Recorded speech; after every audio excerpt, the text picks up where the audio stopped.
It takes time to build your craft, but I've never been in a hurry in my career because if you're open and you really want to hone your craft, ultimately it's so much more satisfying. Welcome to The Path, where I, Ryan Roslansky, sit down with the biggest change makers, innovators, and thought leaders in the world. At the end, we'll see what turning points shaped the journey of these incredible success stories.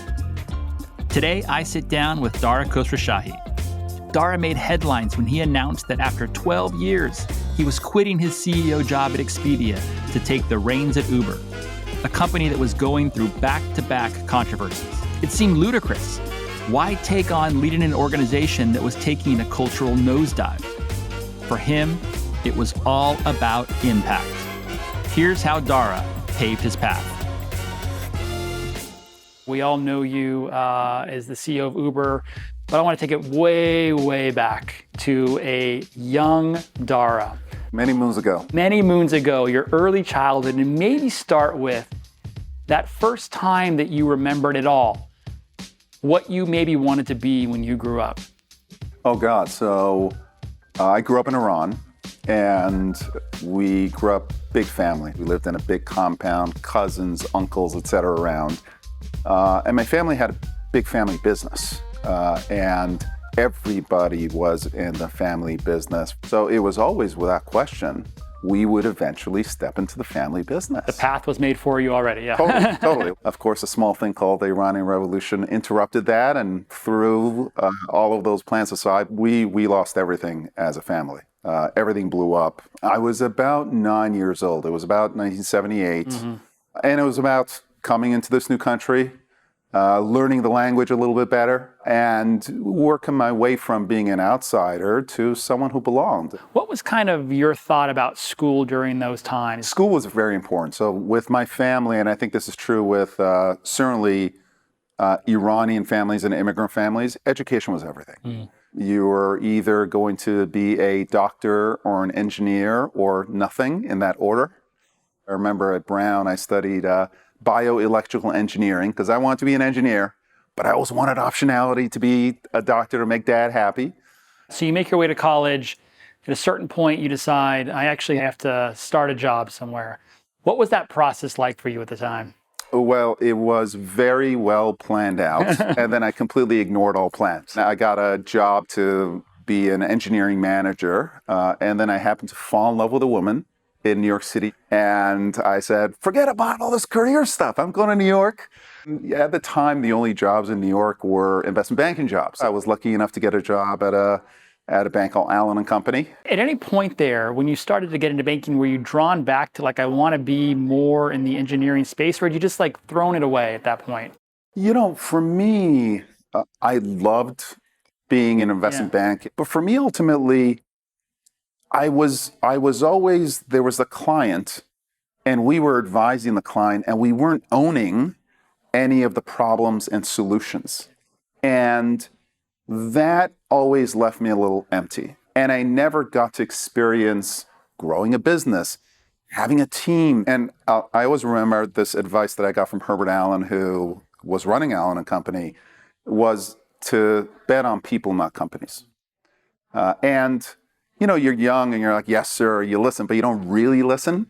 But for me, the bet that I made, there was Barry Diller. Barry Diller plays a huge role in Dara's path. It starts in the 90s when Barry becomes one of Dara's clients. He was attempting a hostile takeover of Paramount, and Dara was helping him do that. That deal didn't happen, but Barry was so impressed with Dara's work, he recruited him. Together, they go on to acquire companies like Match.com, Ticketmaster, and Expedia. And eventually, Expedia spins off, and Dara steps in as Chief Executive Officer.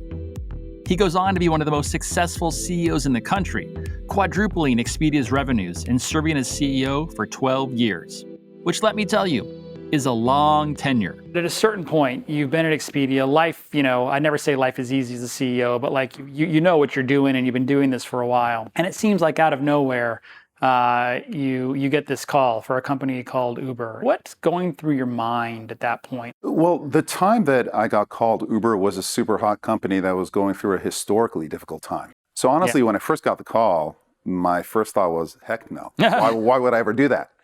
But then I had actually drinks with a friend, Daniel Ek, who is the founder and CEO of Spotify. I said, Daniel, why would I ever do that? I've been Expedia for 13 years. I'm happy. I'm having a great time. I'm interested. And, there are these moments in your life where Daniel looks at me with his cold Scandinavian eyes and says, Dara, this one is life about being happy. It's about having impact. You have to have impact. That was was that special moment. I don't think there are that many opportunities for individuals who have outsized impact. The impact Dara has made at Uber is remarkable, starting with overhauling the company culture, abandoning the hustle mentality, and instilling a sense of empathy and humanity across the employee base. Dara grew the business into different verticals and led Uber through its IPO. None of it would be possible were it not for him taking a risky leap. The one piece of advice that I give a lot of people in terms of their career is don't overplan your career. I see young people make mistakes all the time. They say, well, I want to be a VP by this time, or I want to make X amount of money. And there's nothing wrong with having an idea directionally of where you want to go. Yeah.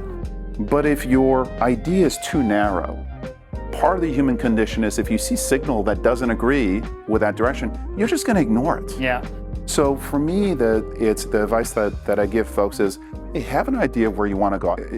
You've got to be open for opportunity. Then you've got to take, you got to jump at it. You've got to take advantage of it. It takes a lot of hard work. It takes some luck. No, absolutely. Even hearing like the path that you, from the early days in Iran, no one could have planned any of this.